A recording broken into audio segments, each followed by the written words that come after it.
खबर शामिल करती है वीआरडी से डिस्ट्रिक्ट ब्यूरो चीफ मोहम्मद मौसम जोया की रिपोर्ट के मुताबिक एसएचओ थाना ढेंगी चौधरी शहबाज की बर्बाद कार्रवाई। मदरसे के तालिब इल्म पर तशद्दुद करने वाले कारी कुछ ही घंटों में गिरफ्तार, मुकदमा दर्ज।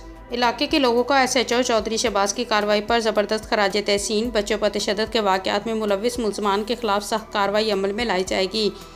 एसएचओ चौधरी शहबाज की गुफ्तगू। तफसीलात के मुताबिक एसएचओ थाना ढेंगी चौधरी शहबाज ने टीम के हमरा 105 WB में मदरसे के तालिब इल्म रिजवान बाउमर 10 साल पर तशद्दुद करने वाले कारी असगर को गिरफ्तार करके मुकदमा दर्ज कर लिया।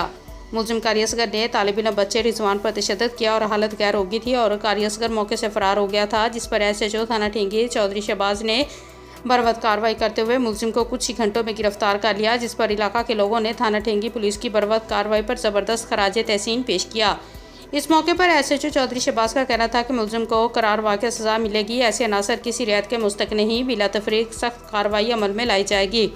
अवामुल नास से अपील की जाती है कि बच्चों पर तशद्दुद के वाक़यात की पुलिस को बर वक्त रिपोर्ट करें ताकि उनके खिलाफ सख्त कार्रवाई की जाए।